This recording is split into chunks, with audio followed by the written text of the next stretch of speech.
she works on managing our funds that would help support programs like the one she's going to talk about tonight.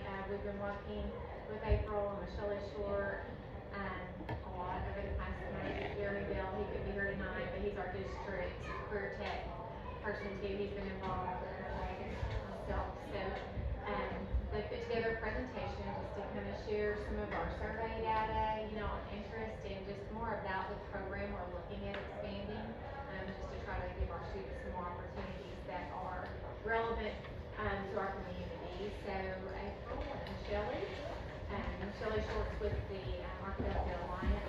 If you all don't know her yet, you've probably seen her around as well. Sorry, I didn't say where you're from, and I said, yeah, just anywhere in this time. Okay, all right. Okay.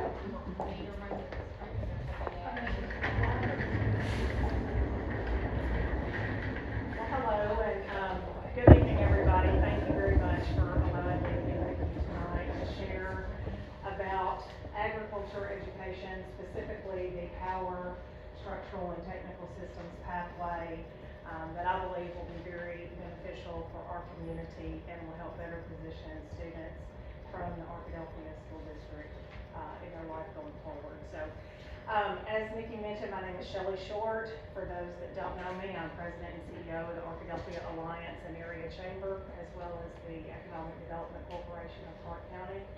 All that is to say that I am a community and economic developer for Clark County, and my main goal is to best position our county as a place where businesses can land, grow, and thrive. In my world, workforce is the #1 driver of where projects land today, whether that's from a business attraction perspective, meaning someone new to our community, whether a current employer stays here and expands their footprint, or whether they continue to stay when given the opportunity to maybe go somewhere else to do business. So workforce surpasses incentives, land costs, infrastructure, tax rates, quality of life, you name it, as the #1 item that drives economic development decisions today. And so as our office is looking at what can we do to better position the workforce available in Clark County, this is an area that I think this particular program could help us and help our employers that are already here and the ones that we're looking to attract. Over the past year, I visited numerous businesses. I tried to count them up today, and it was about 30 to 35 that were large manufacturers, small manufacturers, businesses that are in the social services area, businesses that deal in forestry and timber and manufacturing, you name it, and all of them kind of talked about in some way the need for there to be a pipeline of available and trained talent that they would be able to draw from in our community so that they could meet their business goals. One of the ways that I believe we can do that is looking at putting agriculture education, specifically the power and structural and technical systems, back into the curriculum at the Arkadelphia School District. I must admit, most of what I learned about ag education over the past year was new to me. I did not grow up in an ag family or have that in my background. I thought, probably like many of you, that ag education dealt with animals and plants, and that was pretty much it. And that's not to say that's not a very integral part, but that's not all. And so through the exposure that I had to different pieces within the ag education pathway, I learned that ag education is more than plants and animals. It's about learning how to use tools, work with metals, woods, machinery. It's about woodworking, welding, plumbing, and electrical. It's also about leadership development, career preparation, professional skills development, and generating positivity and life-changing experiences into the lives of our students. Earlier this year, I had the opportunity to attend the FFA State Convention in Hot Springs and was blown away by the caliber of the students that I met, and secondly, by the amazing things that they were able to do, the practical skills that they had learned through the ag education programs at their high school that better position them to enter directly into the workforce and be someone that a potential employer would look at as having the skills they need to get the job, to do the job well, and to succeed at the job. So I started thinking, how could we utilize this pathway in Arkadelphia School District? I met with Nikki, visited with her, and she was positive about the program. She had an open mind about listening and seeing that this might be something that would fit in our community. And so we just kind of developed a working group of people that were interested in seeing if this would be possible. And that consisted of April, of Nikki, of Jeremy and Blake, and just talking about would this be a good option for our kids in the Arkadelphia School District. And personally, I don't have a child in the school district. My whole interest, number one, is for the kids, to provide them a pathway and an opportunity to succeed, to gain skills that, number two, could be utilized by employers in our community, because they constantly come to us with, I need to hire 60 people, I can't find them, or I need people that are current or future graduates to know how to do these things. And so we did a business survey of several of the businesses in Clark County, and some of the things that came out, go back to that, okay. All the businesses that responded said that they were interested in developing a relationship with the local high school to help students develop job skills and find career paths. All of those that we surveyed, not a single one said, nah, we're not, this isn't of interest to us. And so there was an open-ended section that allowed them to tell us what do they look for in an employee, in someone that is coming to them as a brand new, this is their first job. These are some of the quotes that came from the survey. Oftentimes, farm equipment or logging equipment experience can make someone very attractive to us. They're willing to train, but if they've showed motivation, longevity, a clear understanding of working as a team, fast-paced, attention to detail, 2 years of some kind of industrial experience, and then, one of the last quotes was, listening, instructions, being motivated to learn something new, and good attendance. And all of these things I know are taught through different experiences and different pathways at the school. But I think that there's probably a segment that of the kids in school today that we are missing an opportunity to provide them with the educational experiences that could help them be an ideal candidate for any of our employers that are looking for talent in Clark County. And so just like, I needed a little bit more exposure to fully understand the benefits of ag education, our students need the opportunity to explore some of these pathways that would provide them with the experiences and opportunities that they wouldn't have otherwise. And so you have my commitment from the office that I sit in to work very, very hard to make this a reality. I know there are certain financial obligations that come along with doing something like this. I can't tell you today that, yes, I will, have this money in the bank, but I can tell you I will work extremely hard to find every possible way to fund an initiative like this, so that the district would not have to absorb a lot of these costs that are needed. I think April's going to talk some about that. But you have my commitment that I will work very hard to make this a reality. And I just thank you very, very much for your attention and for being willing to listen. And as someone that speaks for the business community, I believe firmly that this type of program would help, number one, better position our students for future success, and number two, it would help meet the needs of the employers we have in our county and those we're trying to recruit. So thank you very much for the opportunity to talk with you, and I'm going to move on into some more technical information. Okay, my name name is April Shepherd, and I'm a career technical education coordinator for Dawson. My job is to work with the schools for CTE to get programs started within their schools if they're wanting to get the new ones started, or the pre-existing ones they have, keeping those sustained to meet the students' needs and the community's needs. What we did at the beginning of this year is we conducted a survey. We wanted to survey parents and we wanted to survey students. The first thing that we do when we start programs of study for schools, we want to make sure there's an interest there within the school. Because when we start a program, we want it to sustain, thrive, and grow. So of the survey that we did to parents and to students, we had 393 students take the survey. We had 108 parents take the survey. And you can see for the students, they are 7th through 12th, 7th through 11th grade, because the 12th graders are graduating going on. That's the reason we did not survey them.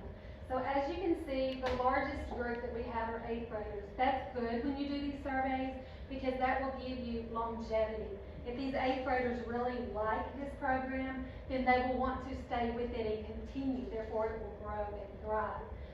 Down here with the parents, if you'll notice the largest percentage of parents, we have had sophomore students. Again, that's a good thing, because if you've got support at the sophomore level, that's only going to grow and increase. The next thing that we did, and I want to look at both surveys and dig deep to see the questions and to see how they were answered. Of the student survey, we had 393 students answer this, as I said before.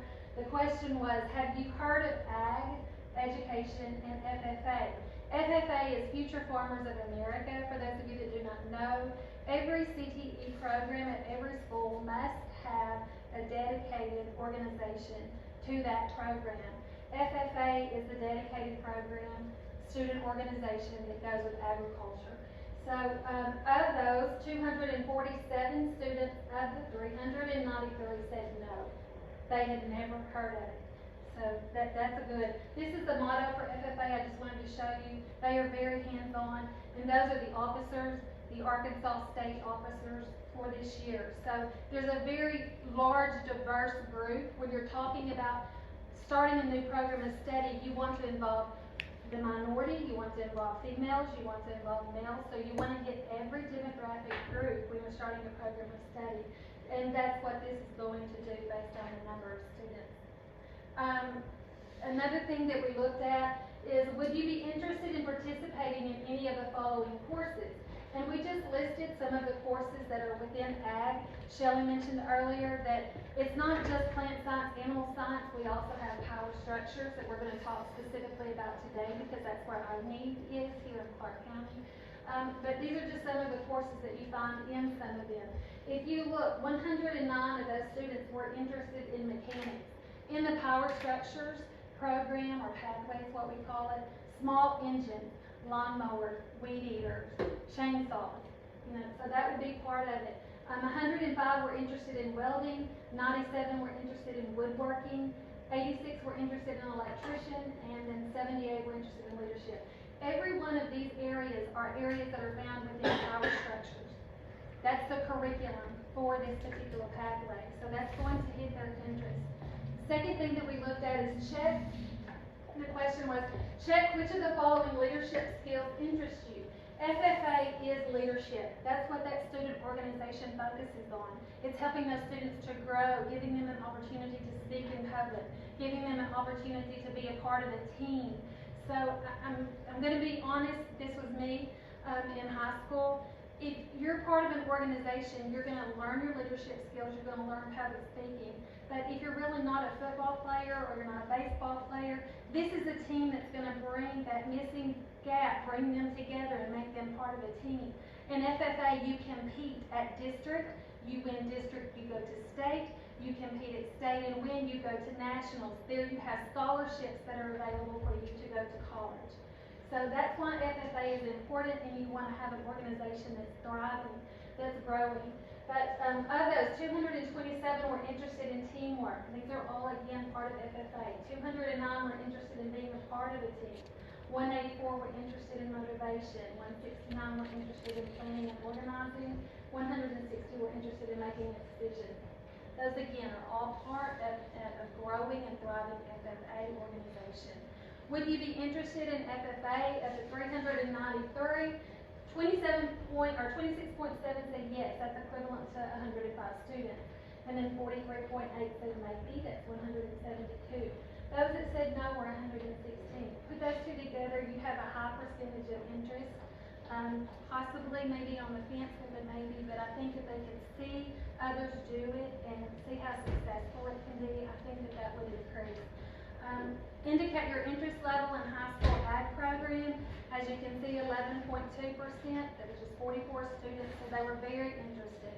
22.9, which was 90 students, said just interested. But again, there's a high interest here, 34% are interested in an ag program within the Arkadelphia School District. Now we're going to focus over on the parent survey. Of the 103 parents who answered, as you can see, we've got 77.7 said that CTE was very important. And CTE is for career and technical education.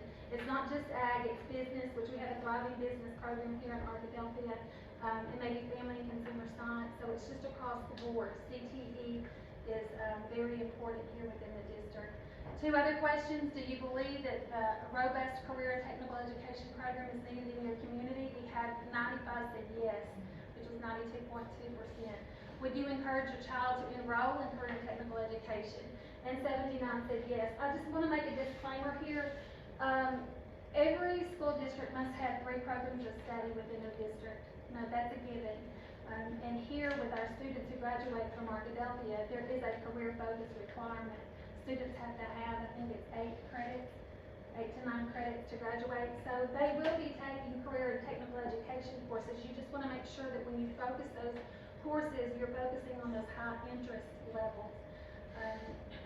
Indicate the areas of interest to you, your child, your children, and then select all those apply. If you look at this one, again, whenever we're focusing on these areas, you will see that these areas, the 5 top areas, are part of power structures, the curriculum with power structures. So we have leadership, that's number 1, that was with 54. Parents said leadership was important. Welding and engineering, that's number 2 with 51. Engineering, with this particular program of study, it can focus on metals, like cutting out with a plasma can, metals, welding, putting those together. So we have a lot of things there that's involved with that. Electrician is number 3 with 49, and then small engines was 4th with 40. I did, when I'm writing startup grants for programs of study for schools, if you're a school within our co-op and you want to start a new program, then I work with them to write. You can acquire money to start new programs of study within districts. So part of writing those grants is to do data and research. This is a program that the state purchased for us at all of the co-ops in the state, and we use that to pull labor market data to see if that is going to be something that marries the program of study, because you want it to succeed. So I did an industry spotlight. I'm going to kind of bump off what Shelley said earlier, because I had a little bit more data to share with you. In this region, which I pulled Clark County, and you can see on the left-hand side of this report, we have 470 people that's employed in this particular area. And the thing, this is divided into 2. So you've got employment on this side and wages on this side. But if you'll look, the average annual percentage change in the last 10 years for this agroforestry, it's increased 2.1%. And here, 5.1% is the total employment in this area for Clark County. Over here, you're looking at wages, which this top blue line is the region, the bottom blue line is the nation. As you can see across the board, Clark County is ahead of the nation. So that's great. Down here at the bottom, you've got your top occupation groups for this particular program of study. 41.8 is farming, fishing, forestry, but you have management and then some other ones down here. And we'll get more into detail about that in just a few minutes. Looking at the staffing pattern, it's the same thing. For this, it gives the top occupations for this particular area. It tells you how many is employed, and then the demand for each year. And you can see the top one, of course, is farmers and ranchers. Over here, the drivers of the employment growth. Over the 10 years ending 2022, Employment in Agri, specifically for Clark County, added 83 jobs. So that's really good for our area. Under the establishments, as you can see, it increases coming across. There were 51 establishments in Clark County, and it shows per year. It starts 2012 and comes to 2022, and you can see that we've increased in this area as well. The gross domestic product is the most comprehensive measure of regional economic activity, and you can see with this, it's a measure of total value added to a regional economy in the form of labor income, proprietors' income, and business profits. So if you'll look at this when it shows that the growth, it increases in wealth and then higher average standards of living. So 5.6% for the average annual change in the last 10 years. Again, we are ahead of the nation. And then the outcome per worker, it gives you that as well. Top suppliers, I've just listed some of these areas. 36 million in annual purchases from these suppliers in the United States, with about 15% of that being made from Clark County. So that was huge, I thought. Here, if you'll look, these are jobs that align with the skill sets within these. So these particular jobs can also branch off into other areas. So, for example, heavy truck trailer drivers can also be a highway maintenance worker, a bus driver, farm worker, faller. So there's a lot of skills that are acquired with this program of study that can cross over into different areas. Shelley mentioned, and I'm not going to go into detail about this, but it's not just about plants and animals. This program of study is so much bigger, so much broader. One thing about a program of study is that you can start one and add on to it if you feel like that's going to be a need for your district. What I'm proposing is that the power structures meets our labor market information. This right here is in your packet. I've shared it with you. For every program that you start, you will begin with a foundational course. A foundational course for this program of study is Survey of Ag, which will be taught in the 9th grade. The way this works is that if you want to start a new program of study, you can start with the first class, which is survey.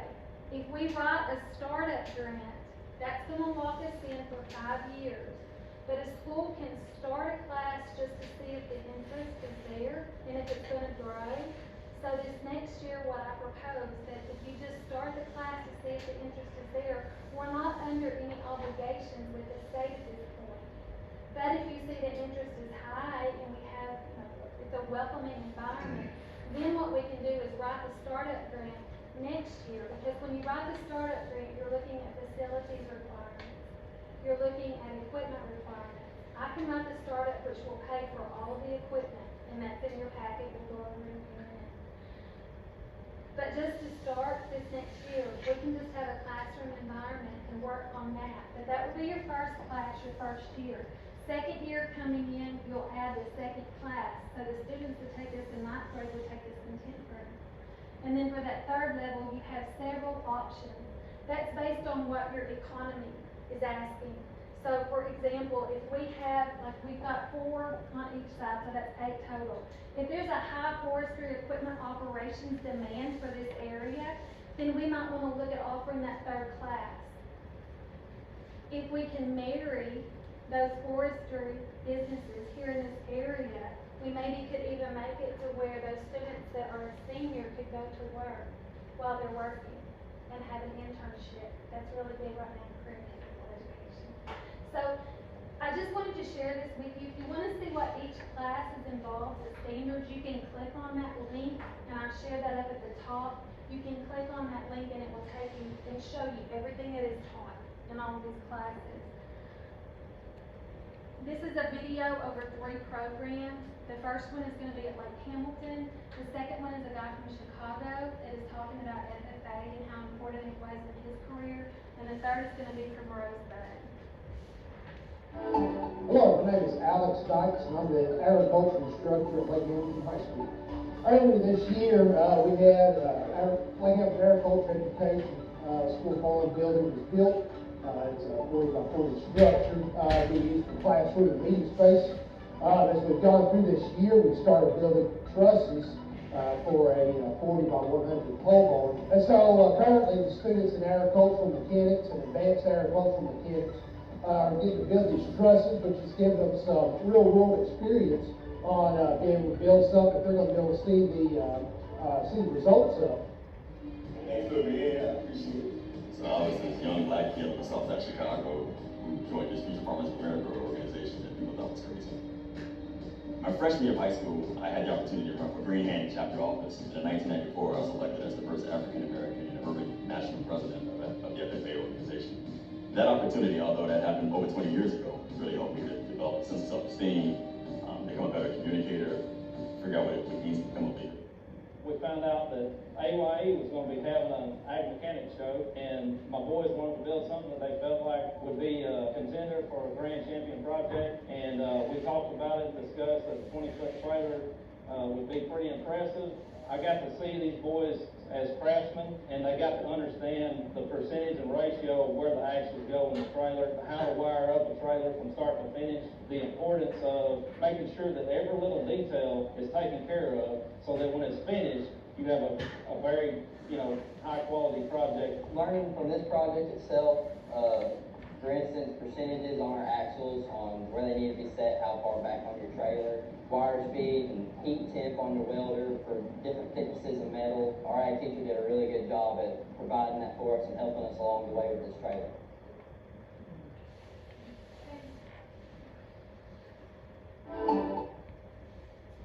Get out and come back. Another thing that's a part of this is for every program, the students will have industry certifications. This is a requirement now for all the CTE programs within the school districts. So within this program of study, these are just a few that the students will have the opportunity to receive. OSHA 10 across the board is what all of these programs of study do at all of the other districts, but we have had some that wanted to go a little bit deeper. ShopBot certification is ShopBot is a tool that is used for wood cutting, and this is the certification that you would receive. Shelley mentioned about sharing financial information or financial status with you guys to help keep this program going. With Dawson, I manage their federal money, their Perkins dollars. And one thing about this is that we can use Perkins dollars to buy equipment that is above and beyond the minimum basic equipment. So that list that you're seeing in your packet is the basic minimum. That's what the startup grant would pay for. This is above that. So Dawson will be using Perkins money to pay for extra things within your program of study to make sure that the students have the need or have the certification they need to be successful in the workplace. This is a little bit about the grant that I will write. The startup grant will pay for 85% of all basic minimum equipment for this particular program of study. The school will be responsible for the 15%, but some of that can go, we can work on that. Some of that can be maybe if they're going to go to FFA, the travel, but we work in different areas for different schools to do that. The basic minimum equipment is right here on this link. I've also included that in your packet if you want to look. All the equipment is broken down into each of those areas that we talked about earlier. So, for example, the very first part of your sheet focuses on the welding equipment that this program of study will have.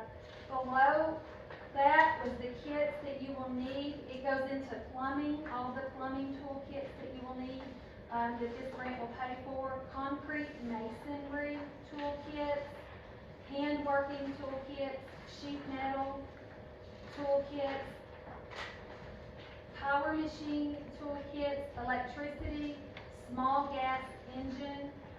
And I'm not going to go, this is a very long list, but you can look at it and see. So the students will have access with this power structures program of study. They will have access to use the equipment that is focused on those areas of interest that they had earlier. Bottom line, what's the school district's requirements for this grant? You guys will have to provide the building. Either you can construct it, or you can use a pre-existing building. Some of our schools have used a pre-existing building Jessieville, for example, used their old bus garage and reinvented their bus garage to meet the accommodations for this program of study.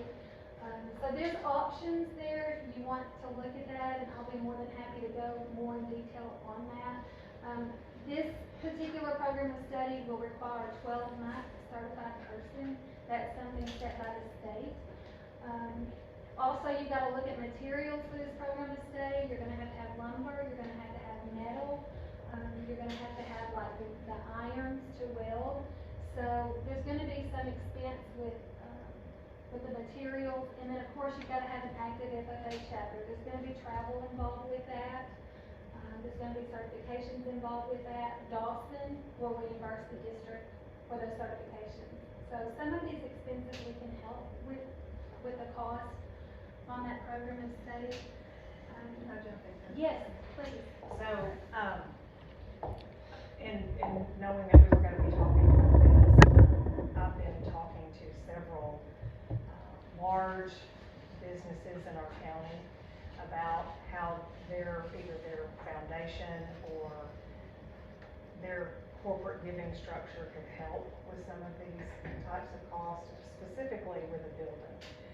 And all of them have said, we're extremely interested and we would like to have the opportunity to participate. Now, what that ends up looking like, I don't know. But of all of the ones, and I'm not gonna call them out by name because I don't wanna put, them on the spot, but I've visited with everybody at the industrial park, everybody kind of around the industrial park, and they've all been very, very receptive and think, wow, this would be great, and willing to look at how they might participate from a funding level. And then there's also, like, on the ongoing types of equipment that's needed, we have several entities in our community that could help with the supplies that would be needed, like lumber and tools and hardware and things of that sort. I don't want to put words in their mouth or say they're gonna do something, but they've been receptive to, we would like to participate. So I'm not standing up here saying it's a done deal, we've got it raised, no problem. There will be some pain. I'm not on trying to raise money. Anytime you're raising money, it's a pain. But I think that we have a fabulous group we've been talking with of people in this industry or in manufacturing or in ag or a related industry that see the benefit of having something like this and are willing to invest. This is just, ADE has program requirements for every program of study and for technical education. These are the program requirements for this particular program. 3,000 square feet for the lab and then 500 covered work area. So that's all the state says. But I know I've kind of given you a lot of information in a very short period of time. Does anybody have any questions? I have one. I noticed that some of our communities here tonight, and for time purposes, we don't want to get into a big question and answer. But would it be possible later on, if the board is shows favoritism for this, that we have maybe some kind of a meeting for the public to where they could ask some questions and kind of further those survey things? Would that be something that y'all would be willing to set up maybe? Absolutely. Okay, great. 'Cause I'm sure they would. Happy to do it. There's our contact information. You